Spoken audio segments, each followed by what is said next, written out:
Hi there. Hi. Happy Wednesday, as we like to say. Here we are for our weekly discussion. Um, I'm Certainly hope it's a happy Wednesday for everybody because it's almost over already. I know, just amazing. Yeah. So we are Dave and Laura Butler of WorkLife Consulting, and we provide executive coaching, team building support for individuals within those teams and the teams that support the organization. So today's discussion is going to be one of our favorite. I mean, each week it seems like we say it's one of our favorite. They're Everything all is our favorite. favorite. We love everything. Yeah, we do. Not really, but we do. So this one is the importance of that balance of emotional and physical resilience, because I think the push to succeed, that physical resilience, that physical strength, gets sort of shadows the emotional side. Mhm. And the emotional side is what we've seen in any of the coaching work, at least I'll speak for myself, the coaching Mhm. work that I do, is in order to have that physical resilience, you need the emotional topping that goes along with it. Well, I think the thing that stands out for me is how many people I work with that are just seem to be at loose ends all the time. I mean, they're burning the candle at both ends, whatever way you want to describe it. But it seems like and we've been doing this a long time, so it's one thing if I say this is the worst I've ever seen in the last couple of years, maybe with the pandemic and the supply chain problems. I mean, I don't know what it is, but it just seems like everybody is sort of at wit's end, feeling burned out and overwhelmed.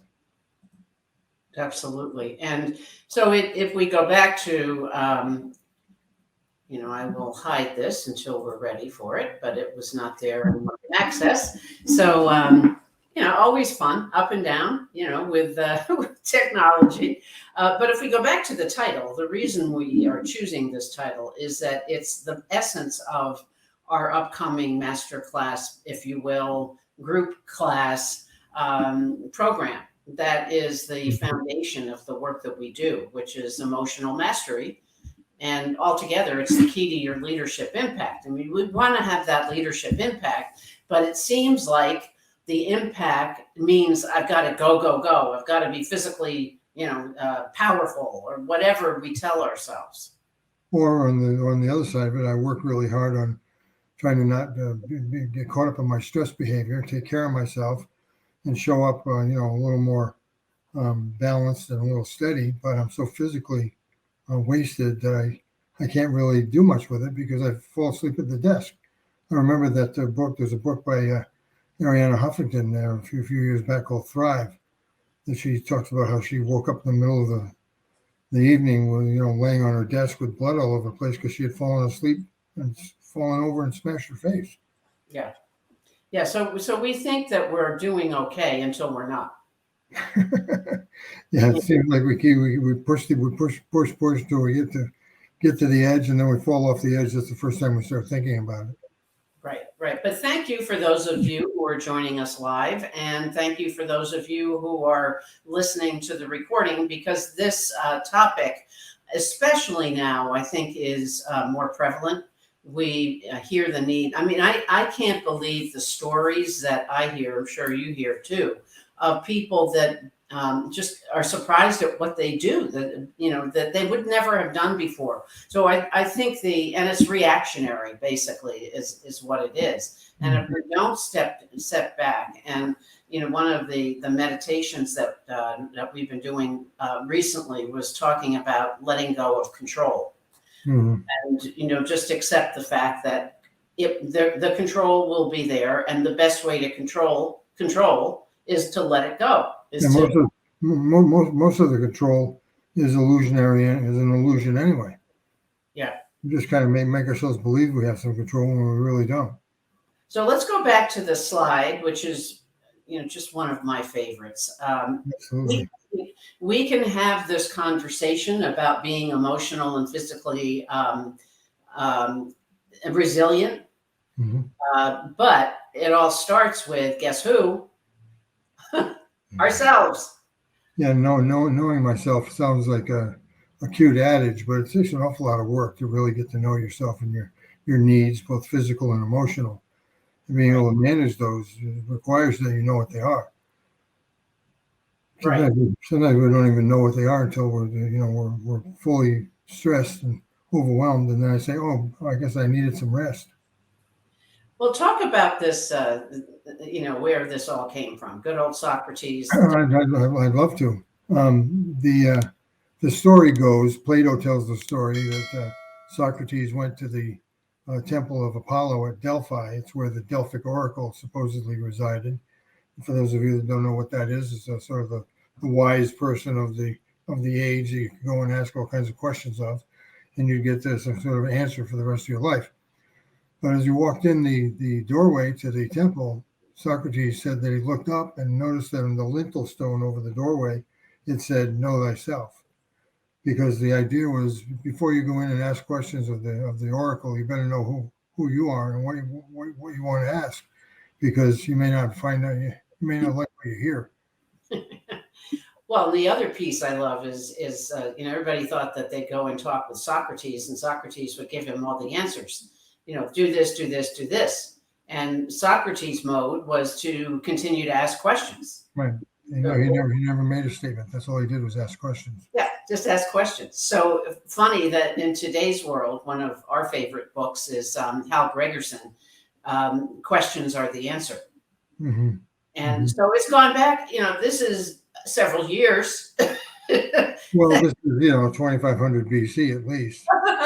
That the human condition has required this. It still does. Move on to discussing, our topic today. This is another piece of our, favorite models. And this actually is the evolution of an author, one of our favorite writers, Tony Schwartz.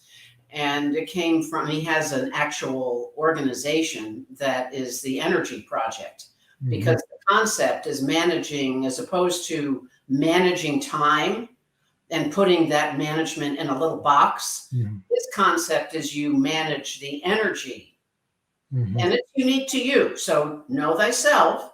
As we've talked about in other live streams, we've talked about what is it that you need, what's your motivator, and you take a look at what you love here in this slide is the rituals that are unique. Right. And he calls them capacities. Yeah, and rituals could be anything that we do on a constant basis, but we get used to it. You mentioned the meditation we've been doing in the morning. Well, that's a ritual. Our time together is just to be quiet and listen to the birds and listen to the Calm app or whatever you want to use. That's an opportunity not only for a physical ritual for us to get some sort of focus for the day, but also our emotional capacity is affected by that, because we give ourselves a chance to just slow down and catch up. And you could probably say mental capacity as well, because you're working on your mantra or whatever you're listening to in your meditation, and ultimately your spiritual capacity. So it's funny, like one thing like meditation is a ritual that could serve all four capacities. Right. Well, I love the all four, and it all ties together. And we did a workshop one time using this model, and I remember one of the participants asked a question, and she said, would a ritual be the daily habit of walking my dog? Sure. And we said, boy, that's a perfect example. But these four in the spiritual capacity is more about what's your purpose, what's your why, what drives you. What is these four are, the foundational and move up and on purpose. I mean, this is designed this way. And then we have some, the way that you can create the capacity it usually is some sort of a habit. That becomes like this meditation that we've been doing. It's a habit. I really look forward to it. And I never used to look, I thought I'd have to get started with my day, get that physical stuff going, get going, busy, busy, busy. And it's so much better does it mean that I don't have any stress of the day or that things don't drive me crazy? Of course not.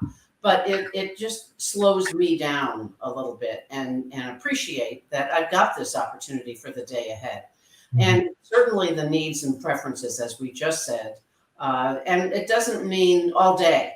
It could be 10 or 15 minutes that you design for yourself what that looks like. And these are further definitions of each of the capacities. It's hard to see on that pyramid. Yeah. So, the physical helps you adapt to other areas, such as working out, such as, being with other people in some sort of engagement. The emotional, the ties together as well with interpersonal relations, and it certainly ties into the confidence that you may have, how that self-esteem comes across, and then how would you describe mental and spiritual beyond what Well, we. I think mental, as it says here, is a composite of several things. Because it's just the act of being curious, Mhm. developing curiosity rather than judgment is something that takes mental energy. And as you're curious and you find out new ways to do things, you find new solutions, you build your self awareness, your time management skills, all of those things are part of being able to comprehend and be able to think clearly. Ultimately, that spiritual capacity or spiritual energy, as you said, is based on our why. Do I feel like I'm doing something that's valuable? Do I feel like I'm what my calling is? I have a sense of purpose. That I have a sense of meaning in my life. Exactly. And so as we think about, how do we kind of move beyond this and get it embedded into our lives. I mean, one of the things leading up to the launch of our emotional mastery program is that we are going to offer a webinar on Wednesday the 17th. And what we want to cover here is the 3 steps for increasing your leadership impact. And certainly one of the steps is to, go back and take a look at Jim Collins' work, for example, on level 5 leadership.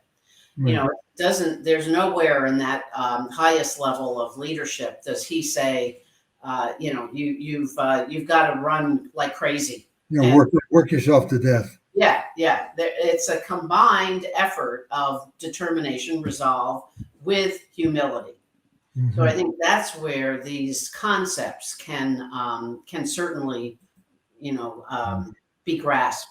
And this is our link to the Hmm. webinar. So what you can do is you can copy this down or take a look when we get this ready to go in our website. Yeah, we'll get it on our website, and there'll be something you can click and easily register for the webinar. Right. Yeah. But so this will be at noon on Wednesday, the 17th in Eastern time. Mhm. And we'd love to have you participate. And for those of you who are listening live, thank you. And those of you on the recording, we are Dave and Laura Butler of WorkLife Consulting. And we offer executive coaching for individuals, teams, and organizations. And one of our favorite topics is the one we're talking about today. So thank you for listening.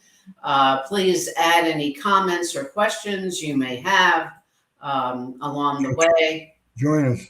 Join us. And we would like to close, as we do each week, with We're in It's Together by our good friend Elliot Lewis. Check out his website here. And we'll see you next week for more topics, more discussion. I believe, I'm not sure if next week, if we're doing the webinar, if we're also going to do a live stream, but we might. You never know. Maybe we'll just keep going. Yeah, we may feel like it. So thanks for listening. See you next time.